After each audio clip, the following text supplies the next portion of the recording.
All right, we're live. Hey there. Hi Another there. week. Oh, looks like I'm pretty loud. I'm gonna turn my gain down a bit. Another week. We're here. We did it. Yep. What's new How's it with going? you? Yeah, nothing. New with me. Yeah, Nothing. it's been one of those weeks. Nothing really. I'm going to my parents' house this weekend, so that'll be nice to see them and get some free food for a couple days Up in in Edmonton. Well, St. Albert, Em- but Edmonton. Yeah, Greater okay, Edmonton area. right. Yeah, What's the weather difference up there compared to Calgary right now? I don't know. Probably not very. Okay. I feel like it's always like hotter if it's the hot months, or it's colder if it's the cold months. Yeah, they definitely get a little screwed over because of the what's it called? The Chinook. They don't have it. So in the winter, it's like winter there, where it could be have you could have nice days in Calgary in winter. Sure. Right on. Um, John's not here. I don't know where he is. Do you remember? Yeah, Con Bravo, I think this. Oh, that's right. Yep, Mhm. I saw that on Twitter. Yep. So But he that's says him, be back next week. and that he So misses and loves everybody listening. He didn't say that, but sure, I assume it. maybe. I I don't don't know. know. He's a nice guy. I Yeah. think he might. I don't know if he necessarily misses it, but you know. All right. They say someone in the chat says Hamilton, Ontario. Yeah. All right. I always forget that, and that's where like a significant chunk of my family lives.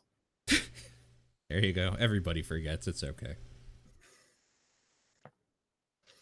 So yeah, just us Um. holding it down. Yeah. Just us holding it down. I saw The Art of Self Defense last week on the Which weekend. one is that one? This is a small movie starring Jesse Eisenberg, Okay. where he joins a karate dojo because he gets mugged and he wants to become tough. So it's the Karate Kid. Okay. And it's like it's a dark comedy. It's pretty funny Okay. because the dojo is just a pretty silly place. Like it's this whole kind of joke on like toxic masculinity. Uh It's huh. a pretty funny movie. That second half of the movie gets extremely dark. Like Okay. whoa, there is a turn in that movie. Huh. Um, Okay. That but sounds I wanted to interesting. see it. And the only other option was The Lion King, If which yeah, I don't want to see, but I'm sure I'll see sooner or later. that's the type of movie that, like, for instance, this weekend, if my parents were like, "We want to see this, we'll pay for you," sure, okay. But like, I don't want to pay money to see that thing. I'll see it if I get in for free. Right. Yeah. I mean, I just like going to the movies, so I'll pay for some pretty bad ones sometimes if something about it interests Mm, me. gotcha. This movie above the rest ever is the headlines just seem so much more aggressive towards not needing to exist. Yeah, and yeah, I mean, and this is I don't even know what they were expecting because this is a company that makes a lot of remakes that maybe don't need to exist. So like Right. the fact And that's that kind of they're like saying that. it about this one, it's like, ooh, okay. Well, the impression I'm getting is because like that's kind of the underlying thought as each one of these were coming out. Yeah.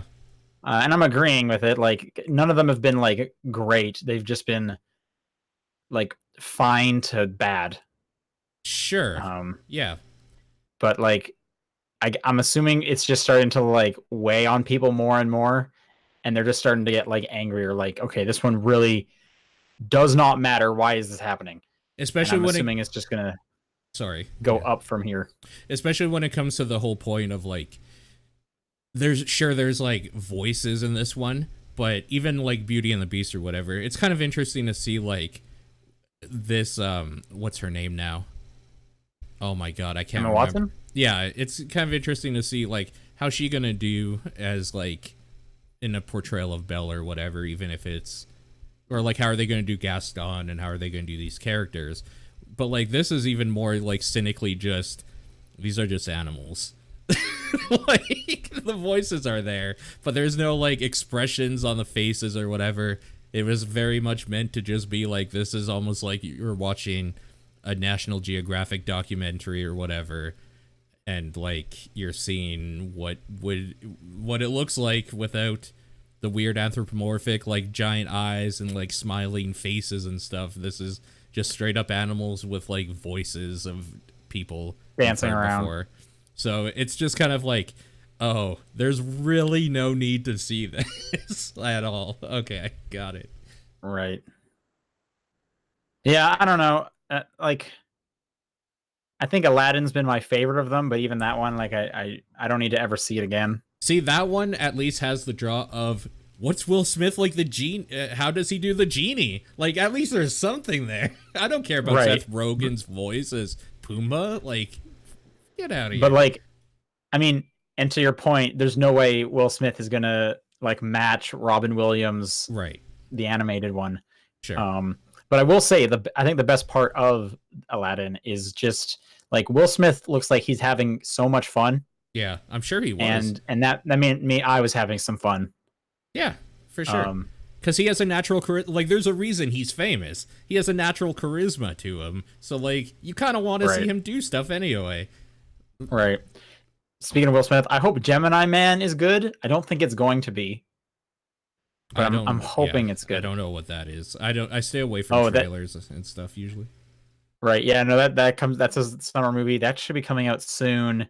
Okay. It's Will Smith being hunted by a young clone of himself. Oh. Okay. That's weird. That could be okay. Maybe. Yep.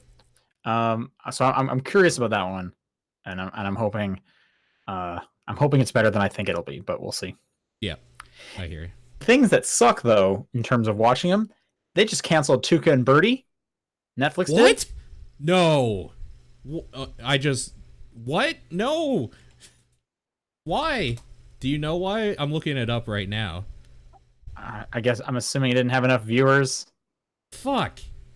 Did you watch that? Did you watch season 1? Oh yeah, I loved it. I thought it was great. That's one of my favorite shows of this year. Yeah, I was very sad to see that it's not being continued. That's a huge bummer. Fuck. Yeah, no, that sucks. Oh well. Just chalk it up to more good stuff we can't have. I guess. Yeah, no, that one really hurt. But hey, I'm sure we're gonna get like 9 shitty action movies starring who cares, or a bunch of comedy specials reminding us that maybe these comedians we liked weren't actually that funny in the first place. Sure. That's been a growing trend on Netflix, is me being like, oh, I remember loving this guy, and watching the new special and just being like, oh, okay. Yeah, never meet your heroes, I guess. I guess. Yeah. Speaking of shows, though, did you follow any of the Comic-Con announcements last week? No. I mean, they were shoved down my throat because I'm on social medias every now and then, but like, I didn't follow any of them. I don't know. I got pretty excited with all the Marvel stuff. They got some cool sounding shows coming to Disney Plus. Yeah, Disney Plus. Anything? I think I gotta subscribe. What's your specific thing? Maybe they'll buy Blade, and Birdie. Blade sounds very good. Okay. With Mahershala Ali. I'm probably butchering that name, but I like that actor quite a bit. Okay. I think Scarlet Witch being in Doctor Strange 2 is a cool idea. And I think the subtitle for Doctor Strange 2 is great, even though I can't remember it. Okay. Fair enough. Yeah. Someone's just hanging out by my window. Thor 4, I'm glad Taika Waititi, again, I'm probably butchering that name, is coming back. Uh-huh. Love and Thunder, that's a good subtitle. Yeah, they're doing Lady Thor, right? Yeah, Jane as Thor, which that's a cool storyline in the comics, so I'm excited to hear about that. I was surprised when they announced that, because from what I understood, Natalie Portman wanted nothing to do with the Marvel Cinematic Universe anymore. That's what I was under the impression of, so... But I guess... That was a weird thing for people... I thought it was a joke when I first saw it. Just like Oh yeah, yeah, like Natalie Portman's the new Thor, okay, and then it's like, oh, what? Okay, that's weird. exciting. I'm looking forward to that too. There's a bunch of stuff I'm looking forward to. And Disney Plus it's cheap. Uh huh. I'm sure it's gonna jump in price after like 2 years once they get you hooked on all the Yeah, first seasons. probably. Um, Seeing how Netflix just keeps going up year after year. Yep. But I think I gotta subscribe to that thing, man. Some good shows. Yeah, I think it'll definitely give people a reason to subscribe for sure. Yep. And I mean, it's getting all the Simpsons. Yeah, I don't care about that, but yeah, I'm Oh, sure there are really? Okay. people. I'm sure there's a lot of people that do. I revisited a bunch of Simpsons, and then I was just like, I think this might have been a era thing. Like when I was younger and watching this, is like, yeah, this is great. Some episodes are still legitimately great, but like overall, I think I now prefer Futurama's like weird, quirky storylines and stuff. I was definitely more on the Futurama side. Hmm. Um, fingers crossed for that like seventh revival And for it I to come back. hated Disenchanted or whatever. I was just So about to ask about that. Yeah, I watched like an episode or two of that and it just did not grab me. I didn't care. it's weird because I didn't like the first episode, and then it started to grab me a little bit by the second and third, and then at some point I was just like, why am I wasting my time? Like I was just like, I don't care about any of this, so I stopped watching on like the fifth. Right. Weird. Okay. All right. Let's do a podcast. Oh, right. This is the top down perspective for July 25th. I'm Sean Booker. I'm Paul Fleck. Sean, what have you been playing this week? Oh, damn! On the jump, I wasn't ready with the marker there. Okay, I yeah, got you. I've been playing Sky. Right. Just I'm the sky in general. When you figure out like what the cloud is shaped like. Yeah, and then you look up at it and you're just like, is the sky actually blue? How do I know what blue actually means when it's just different light particles hitting my eye? I am so small. I am a speck of dust. Mm-hmm. Look at my hand. What You ever just looked at your hand? So, in other news, Sean got super stoned this week at some point and played the Sky. Yeah. Yeah. So I'm playing Sky. This is from Thatgamecompany, otherwise known as the studio behind Journey. I don't know if anyone is still at that game company that worked on Sky. Like, didn't like Genova? Wasn't it like 3 people? And haven't they all left? I don't know if Genova Chen is still there. Remember, he was like the lead designer. Yeah, I'm gonna look this up quickly while you talk. But I just find it funny. It's like, I played Sky by that game company. It sounds like the most fake thing ever. Like the most generic thing ever. Yeah. Like, put one adjective in there. Come on. Because also, didn't one of the people go off and make what was the water one that was basically Journey? Flow? No. Not from that game company. Oh. Where you're underwater. And it's basically Journey. Abzu. Yeah, right. Also, Flow is nothing like Journey, so I don't know what you're talking about. I thought you were still talking about that game company, their other game. Right. Yeah, I think one of the developers from Abzu left from that game company. Mm-hmm. Anyway, that game company's name is on Sky. This thing has been in beta on phones and like playable for what feels like a year or two. At least I've had like the beta version on my phone for the longest time, and I played the tiniest little bit of it, and I was like, I'm just gonna wait for this to like actually be a thing, right? Because right now it seems really obtuse, and I don't really know what I'm doing. I still kind of don't really know what I'm doing in this game, but damn, is it ever pretty? This is like, yeah, that seems like their MO for making games. So, yeah, no, it's if you took Journey but just kind of made it a little more open-ended, and it seems like they took kind of all of your favorite parts from Journey and just kind of like made a playlist of them and mixed it around. So like you're constantly sliding down hills like all the time. That makes sense. You're constantly flying through the air with other like weird, like what should be fish-like creatures, but they can fly too. I don't know. Like I said, it's like a best of playlist from Journey into Sky. With that said, though, Mhm. Journey's way better. Like Yeah, they're not really similar. Journey is a thing unto itself. I was gonna ask you, like, is this more like Flower than Journey then? Like less of like a game like Journey was and more kind of like a weird experience thing? No, so this one's pretty gamey. Okay. What makes it kind of odd is kind of the structure about like kind of what you're doing. So you load into what is kind of a hub world, like a small little hub map, and at Yeah, all times you're playing online. It's multiplayer, so people will just jump in and you can see them running around. sure. Unlike Journey, there's more people this time. You can go up and you can interact with them. You can like touch candles.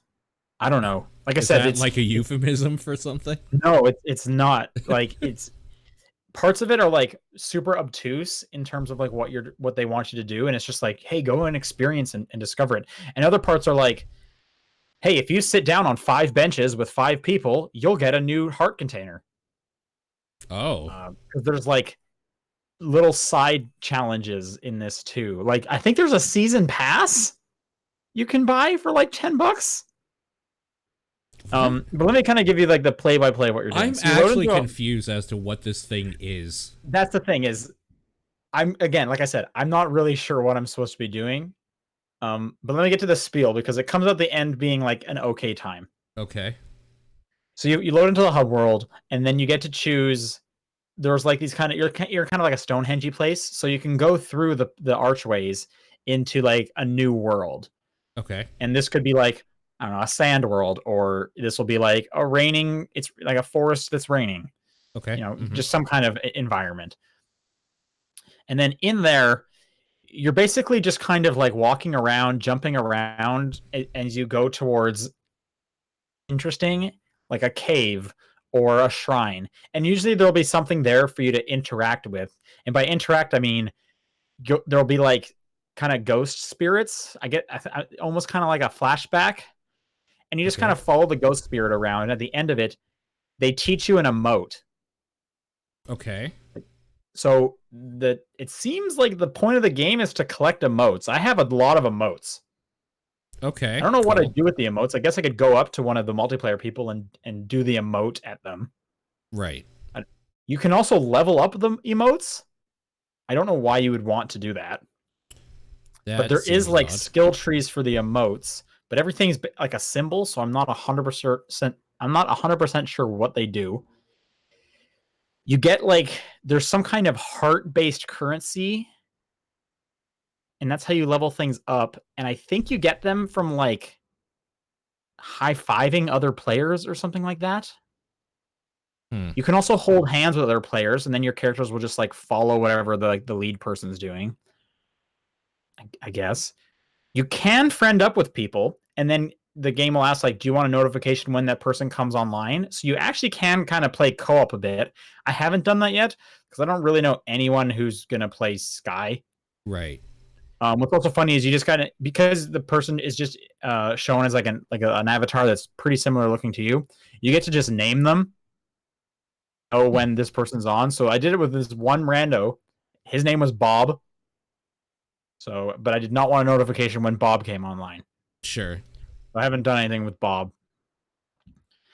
Anyway, so you'll kind of go through the like I don't know rainforest. Mm-hmm. You'll do if you do enough of like the ghost things and you get enough emotes, you'll unlock a new level of flight, which is when you like hold down on the right side of the screen. The way you control it, by the way, is think just kind of two analog sticks on the screen, one for moving, one for camera. Right. If you tap the camera one, it'll do a hop. If you like press and hold the camera one, it'll fly and it'll use one like tank of flight. So you can I upgrade and get see. Yeah. more tanks of flight so that you're getting higher up I actually have or flying for a video longer. of it on screen because, like, if I didn't know what it is, people watching might want to see what it is too. This makes more sense seeing it now, but yeah, it is way more like Journey. You're right.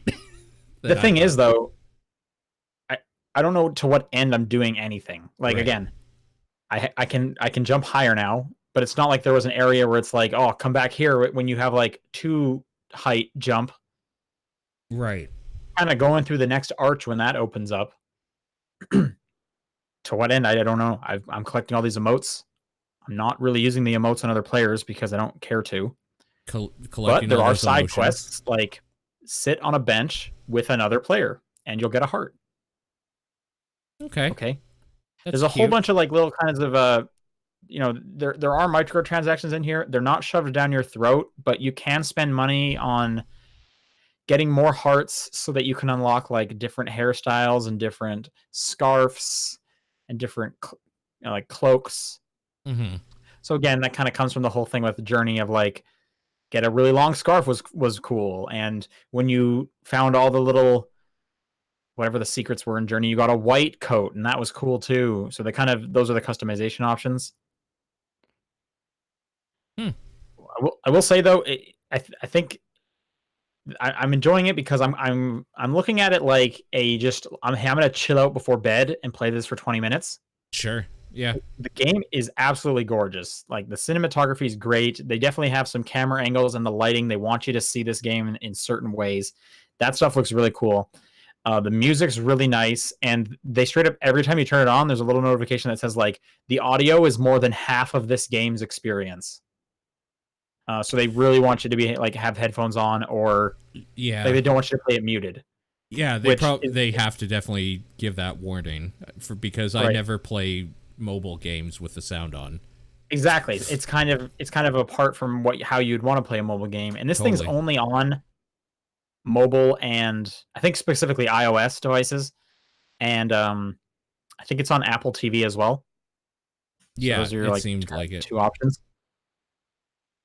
Um, It's really and yeah, nice every time you looking. finish a new area, it like downloads a new song, which is about 100 megs. So keep that in mind if you're playing it on like the go, like not on Wi-Fi. But Mm-hmm. I've been kind of just playing it as like a before the bed game, and Sure. it's been working for that. But again, I don't really know what I'm doing. I'm just kind of like experiencing a new area, and okay, everything's really pretty. I like that Yeah. part of it. Like if you liked the part in Journey where the sun was just kind of setting, so Yep. all the sand was like gold and red, then you're gonna like the stuff they do in this because it's kind of a lot of that. Yeah. That and going up the Again, mountain were like the only parts I actually remember of Journey. So yeah, I really like those parts. yeah. Again, this game's Sky, so maybe check it out. It's free on iOS right now, so maybe look into that. The other game I've been playing this week is Bloodstained. Yeah, I actually finished this week. So Okay, I'm I done. put like an hour or two into it. I'm not very far. What do you think? I will say the music's great. It's very good. Yeah. I love it's like I've only really kind of played the first and second area, but that ship music was awesome. Yep. I'm liking that quite a bit. Um, right now, I'm literally in after you get like you're in the church and you unlock being able to like craft stuff, Sure. all Yep. that stuff, and then after that you go into like a some kind of castle or some kind of building. I mean, that's the whole like castle, but then that castle has like different parts to it. It's like Okay, yeah, Symphony so of the Night that way. So, right, I'm just in there a bit. yep. Um, yeah, no, it's good. It's handling well. I'm Yep. liking it. There's a lot going on, like a Yeah. lot. Yeah, that game has a Uh, lot of things in it, for when sure. they started talking about like, hey, and here's all the recipes, and every time you have a new recipe, it's going to give you a stat boost, and it was just Yep. like, dude, I like just learned how to craft a sword. Yep. Like, slow down, please. And they're like, and there's all these shards, and they're like, hey, maybe you should sell me some of your shards if you're not using them because I guess they're going to hurt you. But I mean, you can hang on to them too because they're like different attacks. And I don't even, I don't know, man. I bought like a katana. I like that. I like it when the Okay. weapons are fast. I don't like Okay. it when the weapons are slow. I like that you can make that I, decision based on the weapon type and have different loadouts too. I I wish it really would like tell that. you if it's slower or not. Does it not? Yeah, I guess it doesn't. It wouldn't tell you somewhere until you feel it. Because I had a short sword for a long time, Yeah. and then I was in the like alchemy thing to craft a new one, and one looked like a katana. So to me, just in my head, I was like, okay, well, I mean, katanas are usually fast, but it's also like a bigger sword, so is it going to be slower? And there was no way for me to really know until I just bought it, and it worked out. But I kind of wish like clearly there is a speed to these. Like, just give me that stat. This game loves telling me stats about every little thing. Yeah. There's numbers everywhere. I wish that was kind of a number, but this is a small thing. I'll probably just kind of get used to it. Sure. Yeah, it's good. I like that everything's voice acted. That's cool too. Yep. I agree. But I need to play more of that game. And it runs fine on my computer. Oh, were you playing it on computer? I thought you got it on Switch for some reason. I did not. I understand that's the worst version. Yeah. Yeah. I forgot. I think John was the only one with a Switch version and a couple other versions or whatever, from what I remember. Right. Yeah. But yeah, you finished it, and that's all I played, so let's transition to you. Yeah, no. So I finished Bloodstained. The thing I thought would happen happened. So that's a thing. That game's good. And it has maybe arguably too many things to focus on. There's a lot in that game, but like you're definitely getting, like, what I'll say is that it takes the opposite approach of Mighty Number 9, where Iga definitely knew what people wanted in a game, and he fully loaded that thing completely. So like there is so much good shit in there, and some mediocre stuff as well for padding, it feels like, but whatever. I mean, I never had to cook, so it wasn't that big of a deal, but I could have if I wanted to. Yeah. That would have been a bitch if it's like, no, they expect you to cook. There are two parts though, where they expect you to do a thing that you wouldn't necessarily like think of normally, that you would stumble upon, and those are garbage, and I hated it. But when I played it online, so when somebody in chat told me, like, this is, like, you're stuck, this is what you got to do, I was just like, oh, thank God. So, yeah, that sucked. But that game ends appropriately for one of these types of games with the dumbest fights ever. So, yeah. Did you see, I think it was an interview with Iga. It was definitely someone on the team. Okay. I forget who they were talking to. I forget where I saw this, but it was a quote of them talking about kind of some of the design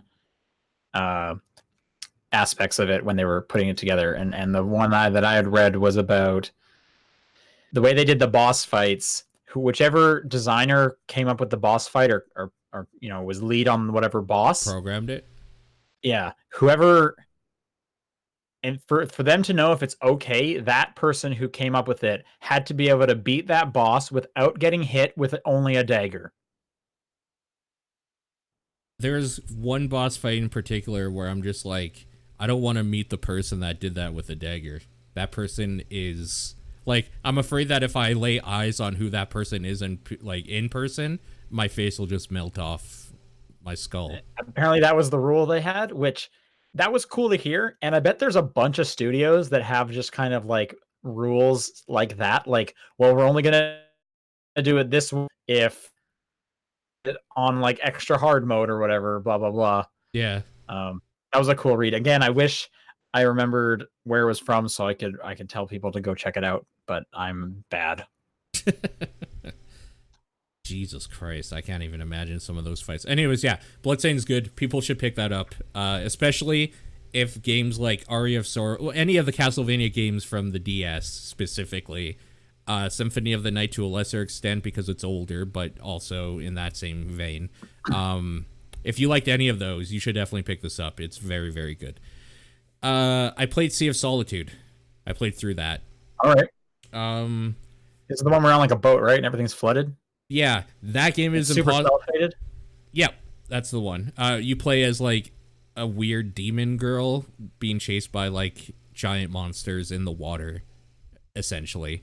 And like you're trying to figure out things about yourself or whatever. It's a very introspective look at a lot of problems people might be going through. It's hard to talk about without getting into like what might be considered spoiler territory. Sean just dropped, so I'll keep talking while he comes back. So obviously I'm not going to give anything away because that's the whole game basically. And it has some parts that were personally hard to get through for me, but it was fine at the end. I think probably like some of the worst stuff is very front loaded, so if you can get past the first area and get like used to how the game controls and kind of how they expect you to get around it, you're probably going to be fine. And it does some interesting stuff in that regard a little bit later on in the game. But until that point, yeah, I don't know. Top down me, exactly. But Sean's back now, so yeah. What happened? Discord died. Oh, okay. Fair enough. I just gave my whole thoughts about the game because there's no reason to stop talking, even if you're not here. Sure. No, that makes the editing easy. I don't want you to have to say it again. I will just say... I can't talk...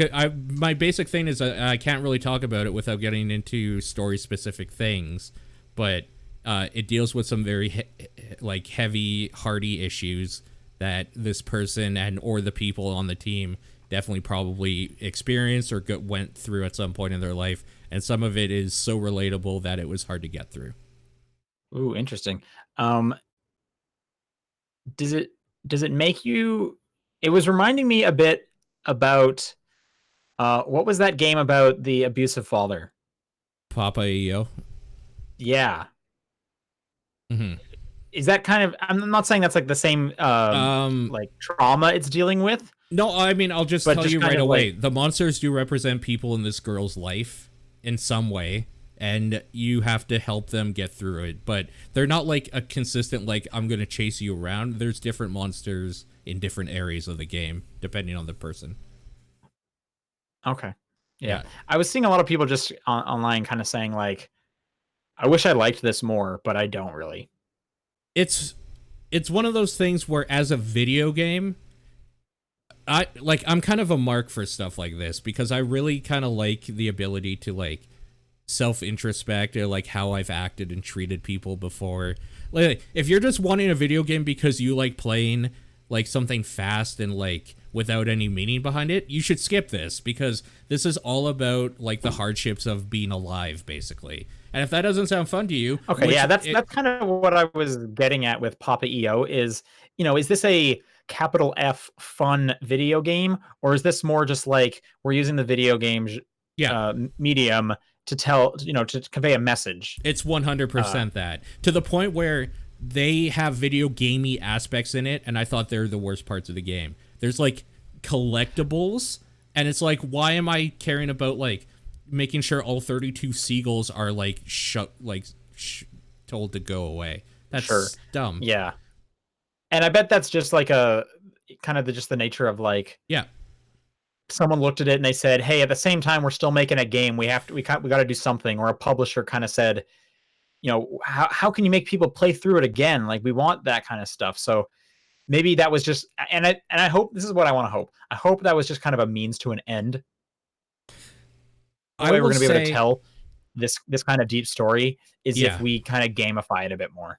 I will say, it is really weird that this type of game is under the EA umbrella, and this shows like some cool strides, hopefully, that EA continues doing, where they fund projects that are very obviously personal. Like, this is very obviously somebody had this issue with their little brother, and like, just stuff like that. Like, it's crazy. This doesn't scream EA game at all. That's interesting.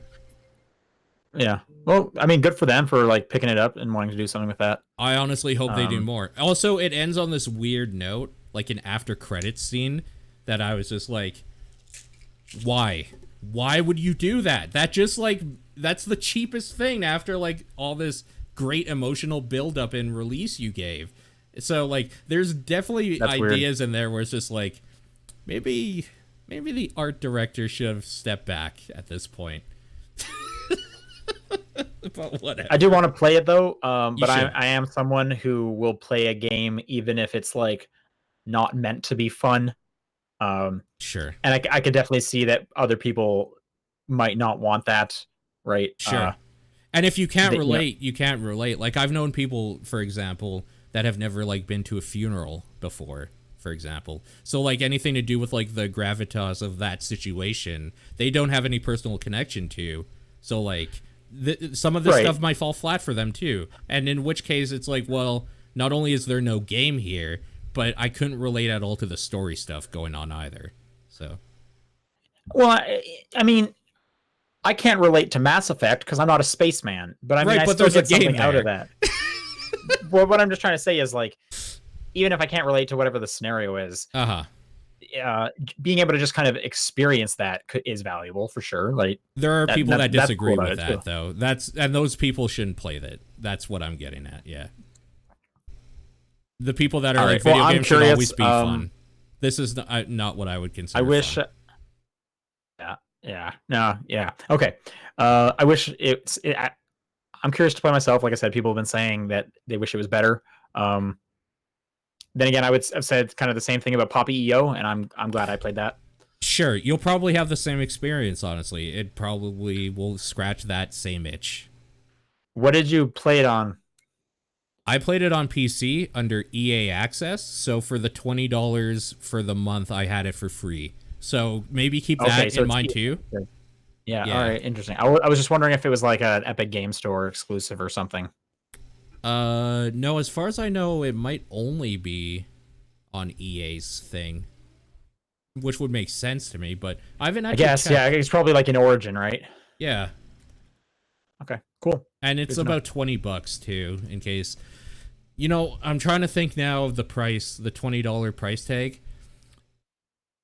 Yeah, that's a hard sell, I think. I like the reason I was able to play for free and like it basically because I'm part of their stupid subscription service, which probably isn't worth it, frankly. I don't know that I can recommend it for $20, I think. I wonder if it's on. Well, I know on. They also have like a $5 tier. It's not on that tier. It's not on that. Okay. No. It's on All the right. premium one or whatever. So yeah, it's on PS4, Xbox One, and PC, and I'm assuming it's only available on EA Access or whatever it's called. Right. Yeah. All right. Did you play anything else? Yeah, I started The Sinking City. The Sinking City got right what Call of Cthulhu by the official creators last year did not get right. It does Eldritch Horror perfectly, and I am absolutely in love with it. The problem is that it's kind of a shitty game, again, because it's made by the people that make the Sherlock games, so all the investigative stuff and the weird, eerie atmosphere and all that stuff is spot on. But anytime you need to use a gun, it feels like muddy garbage. So Right, I've heard this game is super janky, but like if you can muscle through that stuff, yeah, it is cool. it is a giant, cool open world of a city in Massachusetts that you're trying to investigate what the hell's going on, and like half of it is underwater, so there's a lot of points where you're gonna be walking through the streets or like then having to like grab a small boat to get through some other streets that are flooded to get around, and there's weird creepy monsters in areas, and people have different stuff they want you to investigate since you're new here, and different people have different problems, so you can go around the city and kind of learn about the denizens of it and what the hell's going on. And then of course as you learn more about what's going on, you get a little more and more crazy.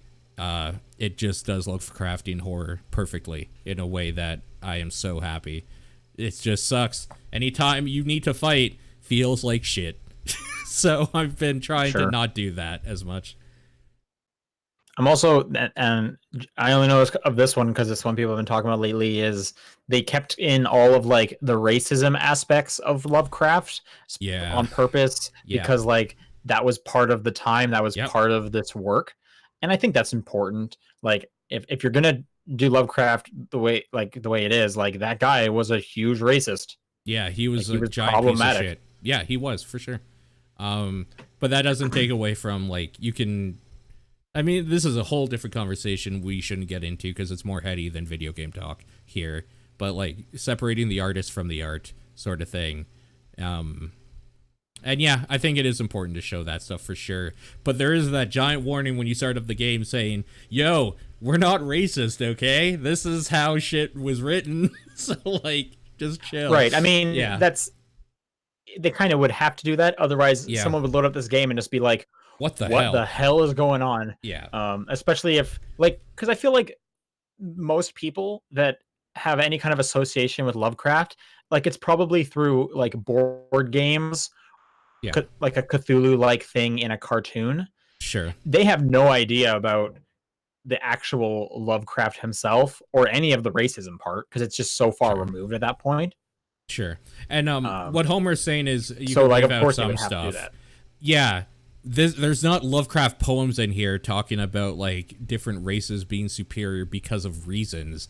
The racist stuff kept in is racist class division stuff that would have happened at that time, and like people's different like levels in society and stuff. It's like very core to how the people like treat each other in this world. It isn't straight up using the N word, just like in case people are Sure. worried about what that Right. stuff I mean, is. there's like there's a line Sure. definitely toe. I just think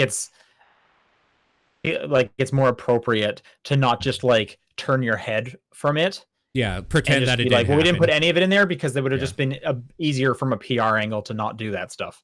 And it's sure. like, but then you're also like, you know, watering down kind of Guy was about in Sure. some way. Like, how far removed from the work does it need to be?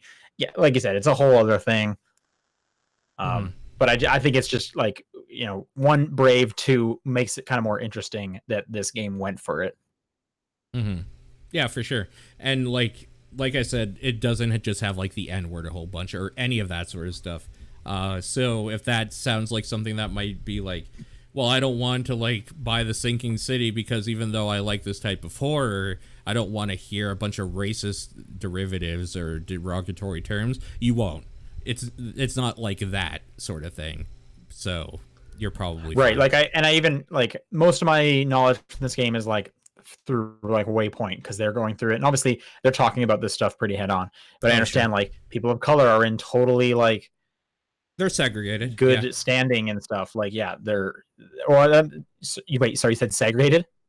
Well, they're all segregated. There's different classes of people as well that like some of them are like fish-faced guys named Innsmouthers, and some of them are literally look like simian. They're like apes, and like there's Right, yeah. obviously the black That's the kind of people cutscenes and I've seen and stuff. yeah, My point was specifically like there are like people in color in positions of power and stuff like that. So it's not sure, all uh what you'd expect basically was the sure, point. you're right. I just don't want people to get the The idea that it might be like a racist like flyer or propaganda. It's not. Yeah, no, for sure. Yeah. Yeah, Uh yeah, I definitely didn't. I hope I didn't make it sound like that. sure, no, no, Especially because I have not even played it, so I'm the last one who should be talking about it. fair enough. Um the Sherlock Holmes games have always been a series that I have wanted because but enough people play them and say just enough interesting things about them where it's like, man, if I didn't have like 5 games that I'm more interested in right now, I would try out Sherlock Holmes Consultant Detective or, you know, whatever. Sure. There's like 9 of those games and whatnot. So this is another one Yeah. of those, but because of the atmosphere and the stuff they're going through, which is what I'm a huge fan of, it like that alone, the themes and stuff jumps it up for me to a must try at least. And Sure. it seems like it's going to take a while to get through. That is a big open world that like they give you a bunch of notes or whatever, you read the notes and then this note says on the corner of this and this happened.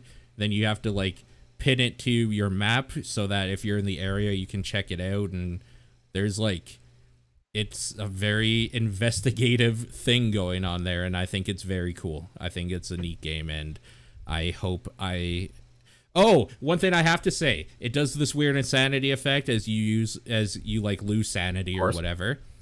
And it makes me sick to my stomach. It does this weird fisheye lens thing and like slowly moves like you're on like a boat or something sometimes, and like changes colors. Like it's so bad that you have a power called Mind's Eye in this game. It's like the gamey thing that it's detective vision, like Batman vision or whatever, essentially.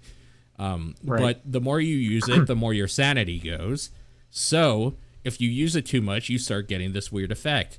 I have been just like clicking it on and off like rapidly to use it because it makes me so sick I almost threw up playing the game. That's interesting because like that's probably literally what he's doing. Is I can't use this too much. Maybe. Like you're getting like the exact experience, right? I'm just Maybe. thinking like narratively in that world, he obviously can't use it all the time, so he's probably just like, Yeah. oh, is it for just a real short thing just to figure out this one clue and then I'm out. Yeah, maybe. So that's cool. It makes me sick to my stomach. I wish I could just turn it down a little bit, though. Like, I don't mind the effect happening. It's just that the extent it goes to is crazy. And I saw some people online when I was looking up, like, is there a way to turn this down? Say, there's no way to turn it down. And other people being like, oh, I'm not going to get it then because I literally can't play this without feeling sick. So, Sure. like, well, Yeah, I mean, that opens up a whole other like accessibility conversation. sure. You should be able to turn it off if it's stopping you from playing the game, and I'm sure the developers would want you to turn it off if it was doing that. It's That's something. it's only like the lens effect too, because there's other effects in there that work just as fine. But like that lens effect, like let me turn that one specific thing off. We're good. We're gravy. Like it's fine. But Jesus Christ. So yeah, that's like my big knock against it is that You need to play like a VR game where they mess with you. yeah, I think that might be okay for some reason. Really? Wouldn't that be worse I don't know. Like if I'm if you were like totally immersed in it? No, I think that'd be okay because the problem here is that I'm like not immersed in it. Like I think it would throw me off like if I'm standing, I think it would make me fall. But like Okay. I think it might be the juxtaposition of on the screen I'm focusing on this thing wobbling like this, but then like I see that my screen is fine and like everything around me is still. So it's like my brain is like fucking up or something. Weird. Okay. I don't know. I don't know what it does. Maybe I will try to find out. I'll try to like go to VR arcade or whatever and tell them put on like the spinny cycle, like put me in a fucking, what is that called? The like dry cycle on a washer and dryer or something. See me. Tumble. The tumble. Yeah. Yeah. They definitely, I'm surprised there isn't like a VR game that's like, we did whatever we could think of that would just make you vomit. Last. I'm a little surprised. Play this at a party. Yeah. Like that has to be on Steam, right? Steam lets everything in. Like, yeah. It's literally just like a timer in the corner, and it's like, all right, one by one, we're gonna go in here and see who can like last the longest before they vomit. Is there a VR game that tries to make you vomit? I want to see. Yeah, I don't know. There's a lot of video. I'm not gonna watch a video or whatever, but I guess there's like VR experience rated from most nauseating to least nauseating, but that leads me to believe that if there's not a giant article saying this game wants you to puke or whatever, then it probably doesn't exist yet. Right, yeah. What's that? That's all you played? That's it. Let's do some news. First up is just a quick PSA. The Nintendo voucher program, where you can buy, 2 game vouchers so that you can get like a full price Nintendo game and you end up saving like $20. Uh-huh. That is ending next week. Oh, fuck. Okay, I didn't realize that. Okay, good to know. Still have time. So again, yeah, you buy 2 vouchers for a total of $100. You can get 2 games. Typically, the Nintendo games will be $60 each. I'm talking American prices, obviously, so you'll save $20. The vouchers will stay in your account till sometime next year. Right. I think somewhere in the summer. Like I think they last for like a year or so. Sure. I just know before when I was looking at it, I could use one for, or I could wait and use one for Animal Crossing if I needed to. So maybe pick some up now, to use later. I like just redeemed one for Fire Emblem tonight. I bought another 2 because I want like, Pokemon and Zelda, Luigi's Mansion. Like I got plenty of stuff I want to use towards, and Nintendo stuff doesn't go on sale ever. Yeah, no, Nintendo has a lineup that you're probably gonna buy a Nintendo game or 2 in the next year, so this makes sense. It makes sense. You might as well save some money. Sure. Speaking of Nintendo, Super Mario Maker 2, the upload limit has been doubled.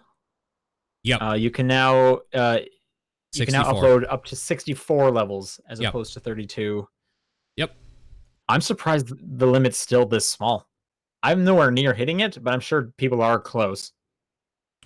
It is a little weird. Why not just make it bigger? Like, what? Who cares? Yep, I agree. And they said they're going to do it again. There's another update that they're going to push to increase it more. So people are speculating that like it makes sense to go to 128, right? But then like maybe they'll just make it the even 100 because that's a nicer number. So people are thinking it's probably going to be around 100 for the next update. That does it. Right, yeah. They say we plan to raise the course upload limit one more time. Yeah. So I'm curious, like, if you hit the limit and you have to, like, delete some to make the space, are they no longer on or, like, uploaded, or are they still up there playable? I don't actually know. I have no idea. They must still be up there playable, and you just don't have the ability to, like, edit them. Yeah, And you don't have them, like, saved locally. Because that would be crazy. Yeah. That would be absolutely crazy. I've just never gotten close, so I have no idea. Sure. Another PSA for like game deals, I guess, is that Twitch Prime had this like weirdly good one last week and going on right now. Okay. So if you have Twitch Prime, so basically if you have Amazon Prime, you get Twitch Prime for free. They've discounted 4 games to $15 or less. Or less. One of those games. A week later, they'll just give you $15 on your account. Wait, what? This is this is a weirdly good deal. So the games are Starlink Battle for Atlas, Fallout 76, The Sims 4. Actually, there's 5 games. The Last of Us Remastered and Gears of War 4. Oh. Okay. And as of the last time I checked, Gears is $10 and The Last of Us Remastered is 12, meaning you'll actually get money out of this. That's weird. Yeah, so I bought Starlink because why not? I got it on Switch because that's the one you want with all the Star Fox content. It's honestly the only one I would probably get out of these because I have the other ones in some way already. Right. Huh. And I'm just waiting for 7 days to pass because they're going to give me $15 back. So free game, basically? That's weird. That's like the type of thing. It is weird. That's the type of thing somebody would advertise and then get fired for because they fucked up something.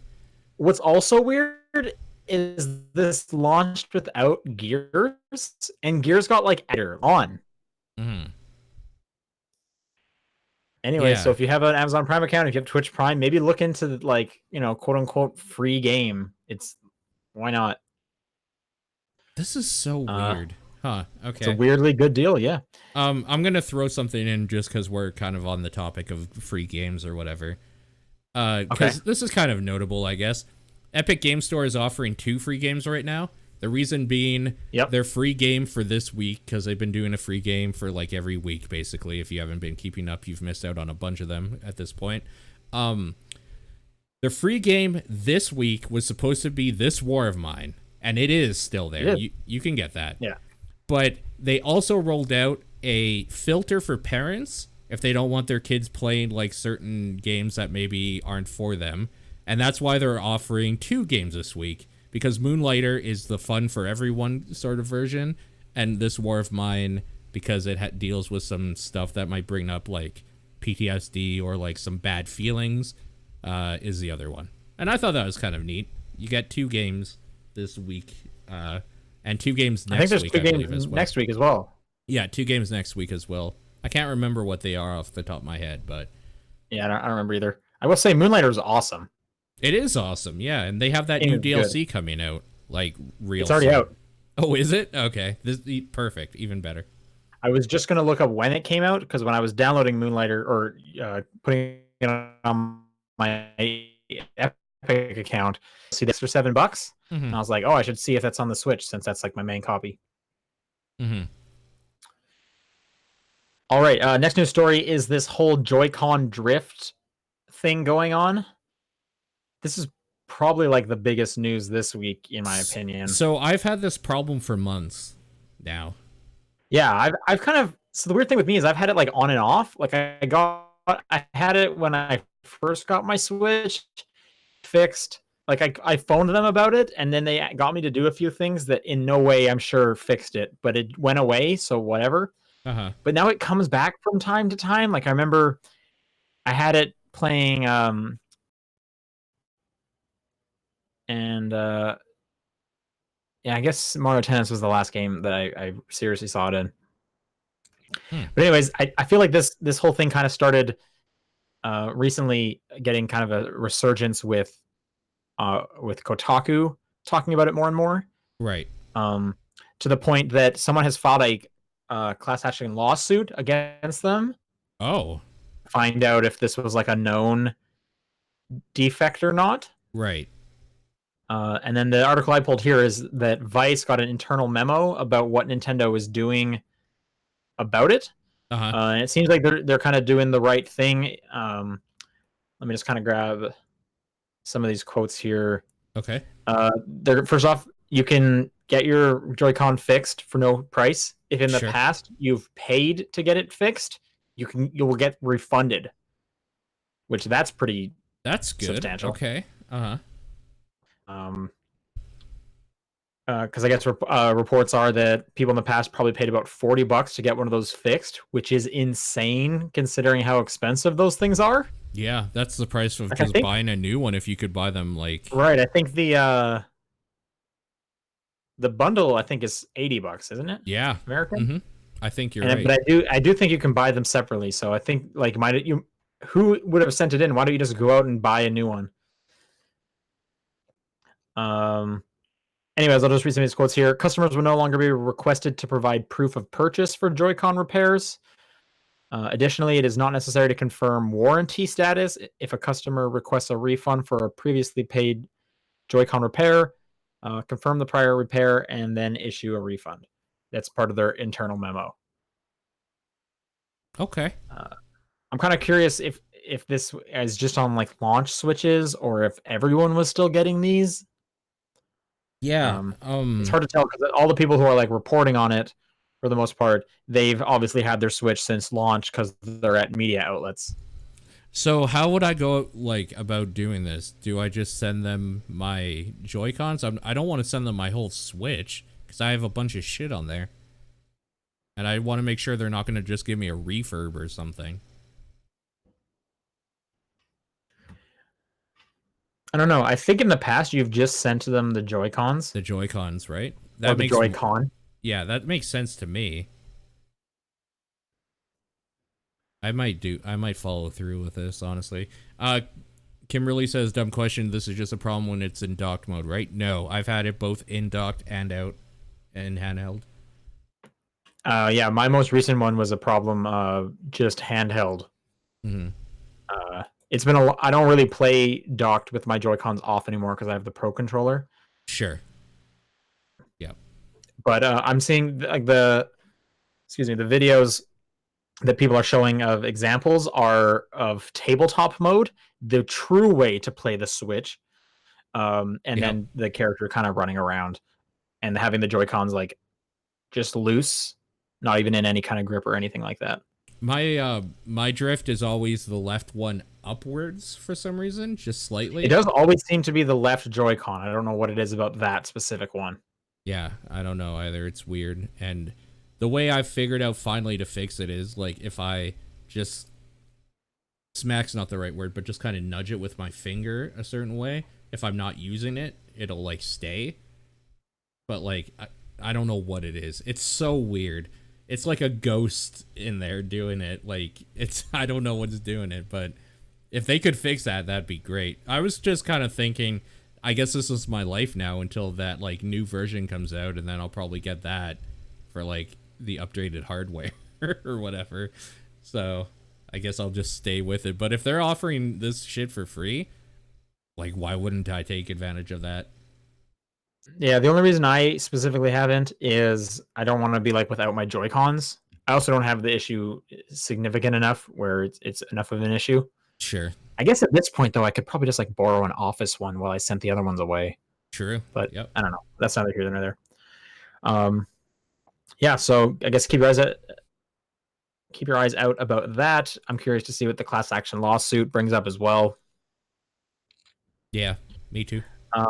Last bit of news, we got this one submitted to us that Marvel's Spider-Man, the most recent game on PlayStation 4, is now the best-selling superhero game of all time.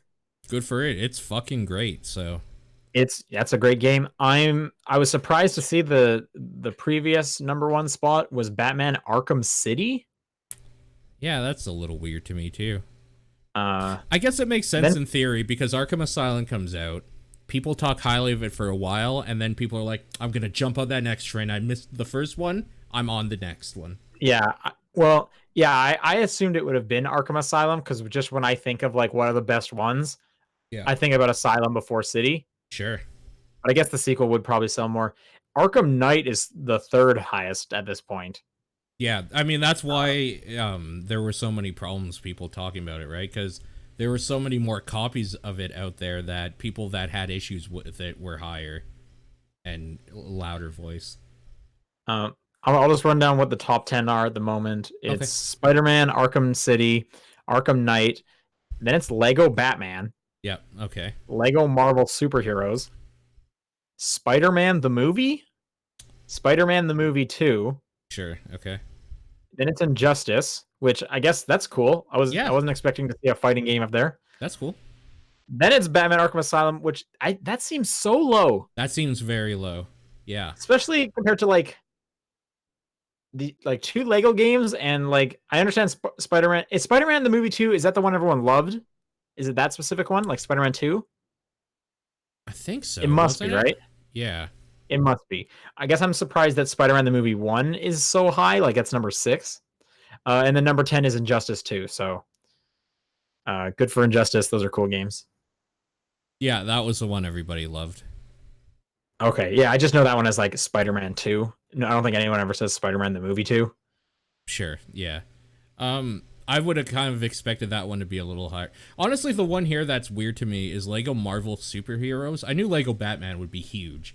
I didn't realize that Lego game. Yeah, Lego Batman was fucking huge. Okay. Lego Marvel Superheroes, I never hear anything about. So like, I never hear anything about any of the Lego games. Also, the Injustice games being on here is kind of neat. Yeah, Arkham Asylum to me personally, I mean, I'd probably put that above Arkham Knight in like my rankings of stuff, but like, I'm surprised it's number 9. Good lord, that's easily a 5, right? Or I thought it was. I would have thought. Also, where's Batman Arkham Origins Electricity Suit Edition for the Wii U? That's what I'm wondering too. Yeah, come on, guys. I think I own Armored Edition. That's what it's called, and I believe I own a copy of that. Great. All right. With that, let's do some questions. If you want to send questions in, it's topdownperspective@gmail.com, at TDP Podcast on Twitter, the Discord channel, or John's P.O. Box. And I'll read this first one from VGC Kenny. Okay. I've been playing Crash Team Racing Nitro Fueled, and the game has an in-game currency and a store that has items on rotation, but no microtransactions. Okay. I assume that there was going to be microtransactions, but they backed out of the to preserve the goodwill that Crash has brought them. Say has the most goodwill, and how important do you think maintaining it is to developers and publishers? The most goodwill. Okay. Interesting. I bet it has to be. I bet the actual game, answer. Right? Well, what I was gonna say is I bet it's actually like a smaller game. That's just like it's doing good. So like it's small number of fans just really like it. Like Hollow Knight, so like or something. Percentage wise, it's up there. Yeah. Like Super Giant. Like, is anyone like pissed off at like Hades? That would be odd to me if they were. Is anybody pissed off at them for any reason? Like, at worst, people say, "Oh, Transistor wasn't for me." Like, that's the worst thing like people say about Super Giant games. I feel like once you get to like a certain size, then more people are looking at you and like they know about your game, so then you'll start getting the assholes. Sure. Which is why I bet like percentage wise, sure, Nintendo probably has more, but their percentage is probably lower. Sure. Yeah. Uh, uh oh, I guess this says what series specifically too. Does Mario have good wit? No, it's not Mario. Never mind. Ignore me. That's dumb. No, because like people like hate some of those like Sunshine and stuff. Yeah, people hate some of them. They did Mario Run, which is a mobile thing, and people were pissy about that. I like Mario Run, but yeah, Like, people didn't. so Yeah, it's Mario is not the series that has most goodwill. It just isn't. Um, fuck.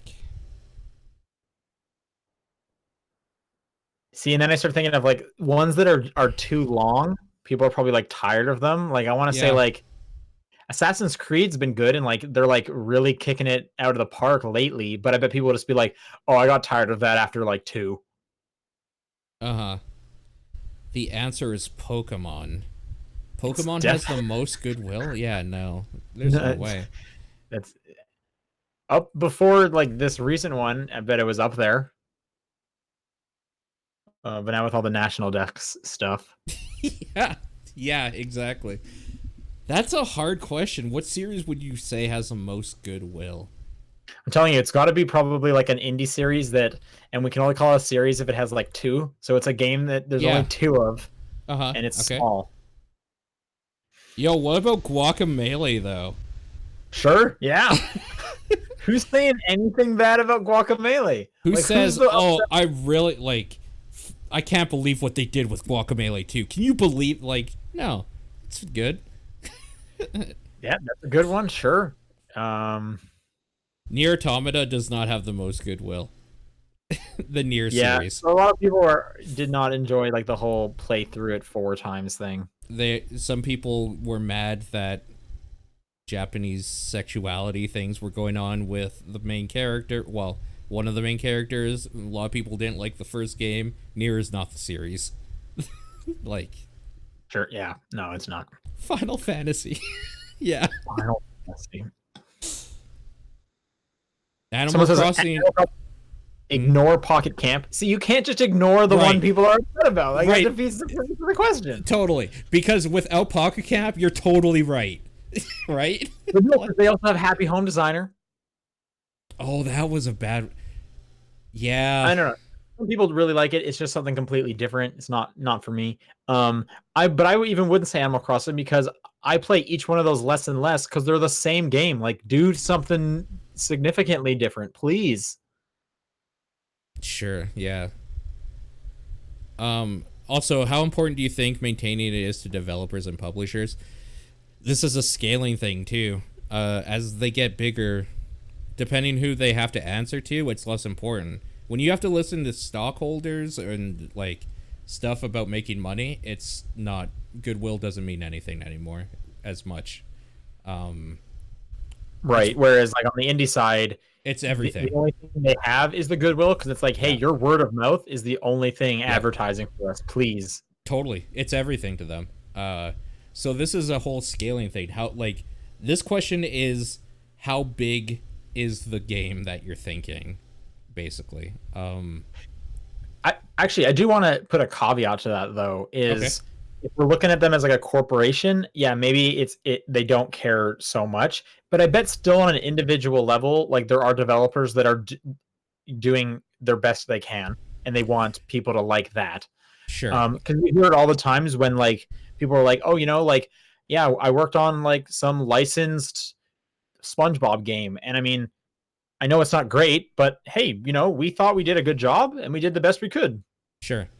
Also, he's lumping in developers and publishers. They're two completely different things. I think developers always wants to keep that goodwill. Always. Because they want to make a thing people like, that they like, and that, like, that's their whole business, is making stuff that everybody will like enough to buy it, and so that they get paid to make more of it. So they always want goodwill.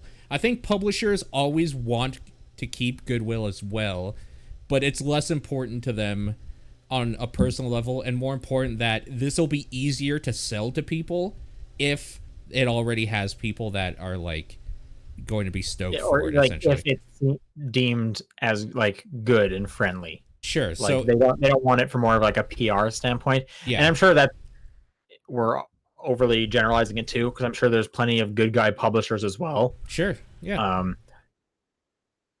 I guess the point I'm trying to say is like developers tend to get the bad rap for good reason.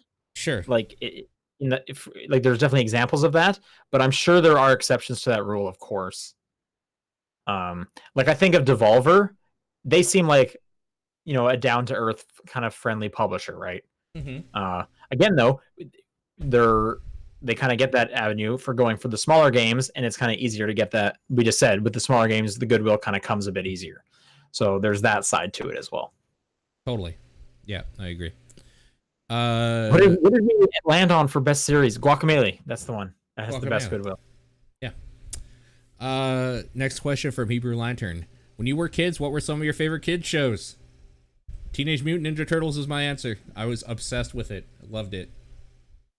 I feel like this question we answer like once a month in our like lead up conversation. Pretty much. I obviously watched a lot of Dragon Ball Z, but that's a show for serious people. Not just it's not a kids show. True. Oh, I used to watch Samurai Pizza Cats every morning before school because they used to play anime on YTV up here at like 6 a.m. So I used to watch that. How did I never saw it on that. And I definitely watched a lot of YTV. I was a big Weekenders fan. Still am. Weekenders is great. One of the things I'll always remember is the first time we started talking on Skype was you had a Hey Arnold thing. Hey Arnold's fantastic. So I always associate Hey Arnold with you specifically. Okay. I like my show, obviously. My computer's like login like profile icon. This isn't a cartoon, but it's Miguel from Road to El Dorado. Okay. Yeah. That's a great animated movie. Actually, in that respect, I really liked Rugrats a lot. Rugrats is fantastic. I even liked All Grown Up. It had its moments. It was less good, but it was still good, I will say. Similar to Weekenders, I'll give kind of two similar ones. Recess was kind of right there. Yep. And then as I got older, they came out with a show. This is another Canadian show called 16 that I was a big fan of. Oh, if we're going to be talking Canadian shows, Reboot.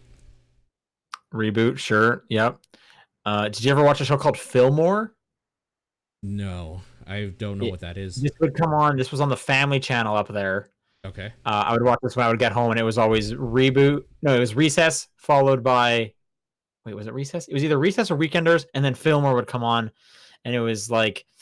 I think they were third graders. It was like a kid detective at a school. It was pretty silly. Fillmore. Oh, no, I do recognize this. I didn't know what the name was. What was that Mummies show? So it was like, we are the mummies. Is it Mummies Alive? Did you ever watch that? No. They were like crime-fighting mummies. It was like kind of like a Power Rangers spoof, but they would like come alive at night. Yeah. Darkwing Duck was my shit, and DuckTales. Sure. Archie's Weird Mysteries. I never watched that myself. Oh, that was good. I'll also same channel. This was Teletoon. The Dilbert cartoon. Yep. That was regardless of what you think about Scott Adams. You understand he's kind of a dirtbag now. Oh, really? I didn't know that. Okay. The Dilbert cartoon is, I still think, one of the funniest cartoons I've ever watched. It's very good. Yep. Danny Phantom. Big fan of Danny Phantom. I actually recently bought the whole series on DVD. Okay. Cool. Oh, I watched the Super Mario Brothers Super Show every day. Okay. I think I actually have that on DVD as well. Because I don't know where that is, though. And then every Friday or Thursday, one of the 2 days, probably Friday because of the weekend, they would have the Legend of Zelda episode or cartoon instead of the Mario one. Okay. I'm trying to think more on the anime side because I definitely watched a bunch of anime. Inuyasha was big at the time. Okay, right. And then there was your Yu-Gi-Ohs and your Beyblades. Of course, Jackie Chan Adventures. I remember that. I never watched it though myself. That was fantastic. Shaolin Showdown. That was another really great show. Okay. Samurai Jack. I actually just finished the series recently because I never finished that the 5th season that came back. Speaking of coming back. Invader Zim, new episodes coming to Netflix next month. Yeah, I heard about that. Weird. I'm excited. That's weird. Invader Zim, great. I feel like I should start naming off a bunch of shows that nobody will know because they're all Canadian only. If you could, Growing up with. if you can list off that many Canadian only shows, I'd be surprised. Okay, I so learned Arthur was Canadian. yeah, true. There was a show called Student Bodies that I watched. Student Bodies. It had a bunch of like the people making the Canadian rounds on TV at the time. In that regard, also, Are You Afraid of the Dark was Canadian, and I watched that all the time. I remember the the theme to Are You Afraid of the Dark. I never watched it because I don't like scary stuff. Okay, fair enough. There was a show called My Hometown that like I watched with Jay Baruchel in it as like an 8-year-old kid. Oh, interesting. Is he Canadian? Yeah, he's from Toronto or the area, I believe, somewhere in Ontario. How about Yvonne of the Yukon?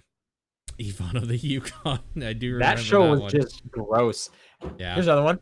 Freaky Stories. Do you ever watch that one with the cockroach and the maggot? Freaky that was Stories. Gross too. Yeah, that was my shit too. That was like a kid's version of Twilight Zone, basically. There was a show that starred a pre-famous Ryan Gosling as just like some dorky, shitty teenager on a high school that like took place on a cruise ship called Breaker High. So okay, this makes me think of like Sweet Life of Zach and Cody when you said the cruise ship part. I'm telling you, man, you want some Canadian shows? I got them because I watched that shit. Watch Drake and Josh if we're getting away from the animated stuff. This is this doesn't have to do with shows necessarily, but every time I show people from the States, do you remember our commercials? We had ones by the Concerned Children's Advertisers, and it would be like, yeah, it was just like a little skit of like what happens when you're on drugs or why you should like stay away from like things. The big one that became a meme was "Don't put it in your mouth" or whatever. Oh yeah, okay, yep. Yeah, it's out of those. And every time I show people from the States the different ones, they're like, "What the fuck? Why was this on TV when you were a kid?" It's like to teach us that you shouldn't like put stuff in your mouth or you should... in your mouth. Yeah, there was one about the house hippo and how you shouldn't believe everything on TV. The North American house hippo. Yep. Yeah, so like the thing is that people don't remember these because they didn't get them. Well, that was an us thing. And like, so when I make reference to them, everybody's just like, "What the fuck are you talking about?" Comment Strider in the chat just said, "What's with Andy and Ian?" And I watched both of these, and I had completely forgotten about these shows. Holy smokes! Mm-hmm. Angela Anaconda. There's another one. I need to look up some YouTube videos. I need to fall down a video hole. There was an old thing on, I can't remember what station, called TGIF back in the day, and I watched that. It was like a block of shows. Is what you're saying? It was a block of shows. That's where I would always catch. Boy Meets World was part of that. Full House. Boy Meets World, fantastic. Full House was part of that. What were some other ones? Step by Step was part of that. Or Family Matters was part of that. Yeah, it had just so much good shit on it. I can't remember what else. I think Sabrina started on that as well at some point. The live action one? Yeah, with Melissa Joan Hart. Sticking Around? Yeah, I remember Sticking Around. Sticking Around was great. That was stupid. That was another stupid show. If we're talking like blocks of stuff, I remember like the big one was The Zone. One Saturday Morning. Also. And then One Saturday Morning was fantastic. Yeah. That's where I like would get a lot of my like recess and weekenders. But The Zone was like your everyday. You come home, you watch The Zone with like Sugar and whatever his other name is, and they had like Snit Station. They would have these weird storylines between the shows. I had PJ Phil. Yeah. Okay. Yep. Yeah. There was a whole bunch of them they went through, and then so this is all YTV. This is super Canadian. Yeah. They would put out a magazine each month in Pizza Huts. Yep. Called Whoa Magazine. Yep. So if you went to Pizza Hut as a kid, you would get the latest Whoa Magazine, and then you could like read about like SpongeBob and stuff while you waited like 35 minutes for a pizza order, because who goes to a sit-down pizza restaurant? Right. Yeah. I mean, the only time it was worth going to Pizza Hut growing up, honestly, was for their buffet, because the pizzas were just there. No, they're pizza buffet. They had a bunch of pizzas. You would just take slices from different ones. And Oh, ours never had that. It was just a sit down one. They would have an oh, ice cream buffet. yeah, there. I mean, this one had an ice cream buffet as well. So Okay. Yeah, no, ours did not have the pizza part. We had to sit there for oh, 45 minutes waiting for a pizza to cook. oh, I'm so sorry. No, it's okay. I had World Magazine. Yeah, that's true. True. Okay, I'm gonna read the next question. Yeah, that was a lot. We got to keep going. Final Insanity says, if a game has multiple endings, what incentivizes you to play more to see all of them? And on the flip side, what will make you not want to see the rest of them after you've gotten one? The thing that incentivizes me always is put a checkpoint right before the the decision making part or whatever. Sure. Yeah.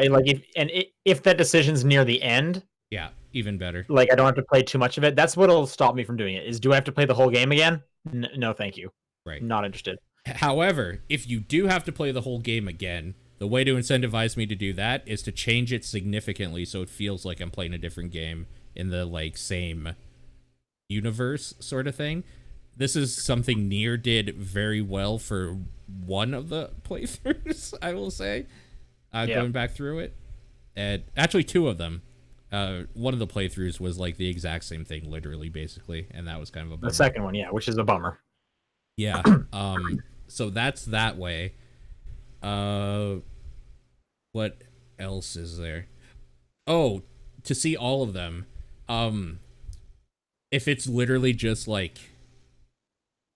Mass Effect 3 ending of you make a choice and you see a different ending, I'll just play that last checkpoint or whatever and just skip everything until that point, and then if it's easy to get to, I'll see it essentially, because why not? The big thing is, how much do I need to replay the same content?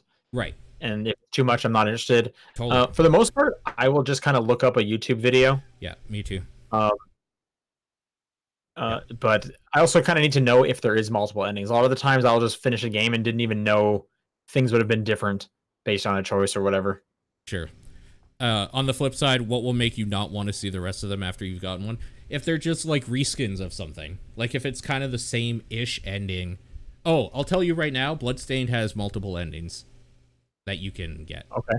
And they don't all happen at the end. There's a true end, and then quote-unquote bad endings you can get, just as a heads up. Yeah, to the flip side of what you said, if it's hard to get to them, I'm not going to see it because it's easier to just watch somebody else do it on YouTube.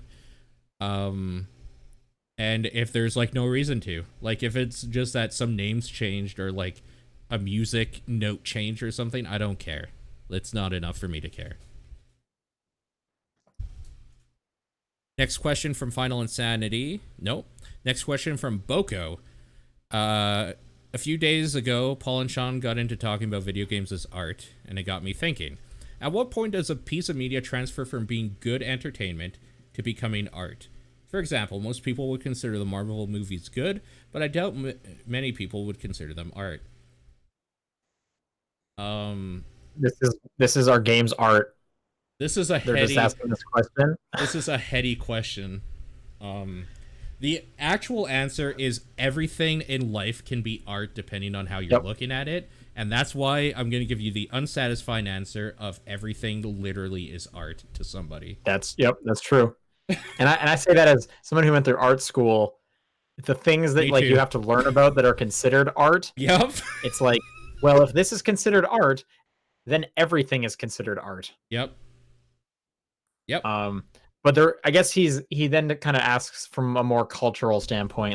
Also, it's a most people would not say just my mistake. Yep.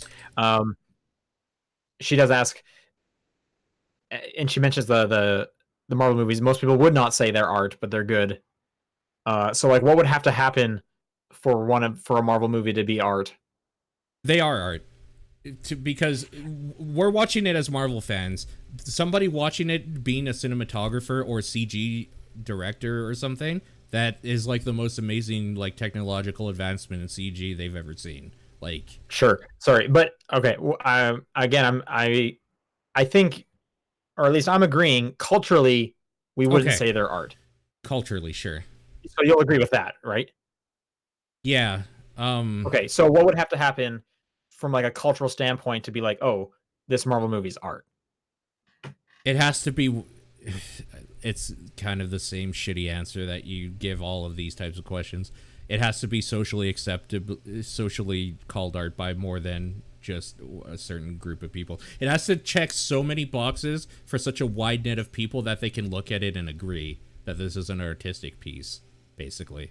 Does that make does so does, like does it need to win an award? Like, maybe, you know what, this is the problem, is that when you and I are talking about it, we're into Marvel, we're into video games, and we went to art school, so like this conversation can get nitty gritty in a way that is not necessary, because like it doesn't make any sense to the Right, I'm I'm just trying to thinking think like of how theoretically. like what And does the normal person consider something artsy, right? Or like an art thing. Like, does it have to be kind of stuffy? Do they have to not get what it's getting at doing?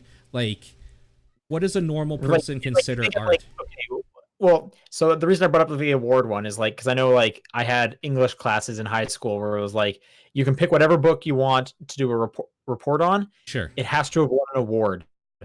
Was like the how you had to choose. That's such a like weird pedantic like high school sort of like mentality though, right? That No, I get it, but I also do kind of understand it in some way because they don't want me to just go pick up like Clifford the Big Red Dog why though? and If do a you can book write a report full about that. thesis on it, why not? That's Or, kind of I mean, interesting. yeah, sure. I guess there is something to be said for that, but you get the point though. No, yeah, for sure. I think so. When I think of the award for like, you think of when you hear the phrase Oscar movies though, that kind Yeah. of almost means something. And I feel like, and it's never a Marvel Sure. movie. It's never a superhero movie. Yeah. So it makes me think like, well, does it have to be about like racism? Because Like, there's a lot does of movies that come out in like November about racism, and those get nominated for an I Oscar. I see what you're getting at. Does it have to make a profound statement at the like risk of maybe offend? Like, does it have to make you think over enjoy? Like, Yeah, that's hard. Because well, that's hard to say too, because I'm sure plenty of those movies, as like dark as and as real as they can be, people are still enjoying them. sure. In some way. And I want to say, like, you can definitely do a Marvel movie that had a message, and like Black Panther did. Like, there have definitely been those that have messages. Sure. They just kind of get overlooked because this dude's running around in a cat suit punching cars. Yeah. Right. So I don't know. Yeah. I I don't know. I think if you were to boil it down to like get the masses to agree this is art, you're right. I think an award, it has to win an award of some sort. At least to even get that conversation started to normal people. Yeah, I don't know. Like, yeah. And then I think of like if we bring it back to the whole games art thing, we don't really have a like culturally solidified award show. I mean, we have the Game Awards, but Yeah. that's literally just like Jeff Keighley wanted to keep doing this thing after Spike Yeah. stopped funding it. So Thank we can God. say like, sure, these are awards, but I mean, my parents don't even know about that. Sure. I, this question has 1,000 answers. Yeah. And I will go on to this next. Do you have something more to add before we move on? I'm just gonna agree with your notion of Okay. it has to like win an award of some sort. Oko has a second question, and several months ago, I watched the movie Gravity while on a flight. I felt like the feeling of being in the air really made an impact on my experience with the movie. Do you think there are certain circumstances that could make a unique experience for different entertainment versus the normal intended one? Yes. Next question. The one that comes to mind is like when people are like, you got to turn the lights off, play a horror game. Sure. Yeah, that's one. The big one is watching something in IMAX with a rowdy crowd. I'll say specifically like a rowdy crowd at a like a fun, like an Rocky energy Horror filled movie. Picture Show is what I'm talking Is about, awesome. or The Room, making sure. fun of it. Like, this is a different experience than watching the movies. Right. Sure. Yeah. No, I was going for a bit more of a typical one of like whenever I go to a Marvel movie, I try to go opening night because those Yeah, people get so into it, and that it increases my enjoyment. sure. But it's the same idea. Yours is just taken to an extreme. And the Lord of the Rings films were the same. I remember people cheering at parts and stuff during like the fights, and comedy movies are great for that too because other people laughing at parts, even if you don't find them funny, there's just like the reaction of like It's infectious. it's infectious for sure. It's the same reason why comedy clubs still exist, right? Because people Sure. laughing Yeah. together is funner than just like sitting at home watching a Netflix thing by a comedian you thought was funny at one point. Spoken from experience. Yeah. Um. Yeah, I Yeah. really So like the there you gravity go. on a flight, though. I think that's kind of cool. Yeah, I hadn't thought about that. That is a cool one. Yeah. Zombie Twinkies on Twitter says, with all the national deck stuff happening, how do you feel about those who say supporting this? They are supporting this because it will, quote, improve the textures and that the new game looks bad. Okay, so the idea of this question, he's saying supporting like the harassment because it'll get the developers to improve the textures. Is that how I should be reading this? Ugh. No, I think the way they're saying this is they're supporting the national deck stuff is not happening because it leaves room for them to like fit better textures and put more work into like the look of it because people are Okay, saying it's ugly. So we're saying the developers have said we're not adding all the Pokemon in so that Yeah. we can make the ones we did let in put more time into them. Right, and that people are supporting that idea. Okay. I mean, I'm for that, honestly. Yeah. Honestly, I'm kind of just for like what the developer says. Yep. I'm like I said before, developers are trying to make the best game they can. They're not trying to screw you over. Specifically with the Pokemon stuff, they have such a good track record. Like, if these people are so passionate about this national deck stuff because they love these games because they've been really good, like, why aren't you giving them the benefit of the doubt? Yeah, for sure. If it is the interpretation that I took, no, I do not support harassing people so that they'll change these textures. You're insane if you're doing that. And Yeah. if that even worked, if it's enough that they caved in and like let more Pokemon in or whatever, Uh-huh. how could you feel good about yourself? Like, you'll get the game and you'll be like, sweet, all the Pokemon are here. I did it. I crushed that man. I did it. Hey, mom, guess what I did? Yeah. Like, what? I don't want to be friends with that person. Right. No, totally. So how do you feel about those who say they're supporting it? Because, I mean, the people supporting whatever the developers want to do, I feel great about that. People should do that and stop, like, pushing people to do. Here's the thing, is that you should let people do what they want to do, and if you don't like it, you should not purchase it, because that will inform their decision for next time, and maybe they'll do something you do like. Yeah, I mean, you got to vote with your dollar for sure. Yeah, stop going on social media and fucking harassing people, you goddamn mongrels. Like, what the hell is the matter with you? And I don't think the new game looks bad. It just doesn't look like it's something I'm going to be into myself. I think it looks fine. I'm going to play it day one because I like Pokemon. I'm looking forward to it. I don't care what Pokemon are in there. Doesn't matter. Sure. All right, that does it for questions. If you want to send in questions for next week, it is topdownperspective@gmail.com, at TDP Podcast on Twitter, the Discord channel, and John's P.O. Box. What's your game of the week? Oh, I have some good ones. I'm going to say Bloodstained. Man, I loved that. I'll also give it to Bloodstained. That was very good. Cool. All right, so Slay the Spire episode for TDP Plus was supposed to be this week, but obviously John's gone. He's back next week, so we are pushing it 1 week. So stay tuned. Here are discussions on Slay the Spire. Also, tonight is your last night to vote on what the August game for TDP Plus will be. So if you're a Patreon backer and you haven't voted yet, go over there and have your voice get heard. So, because we are buying the game soon. And that'll do it. We'll see you guys next week. Thank you. Bye.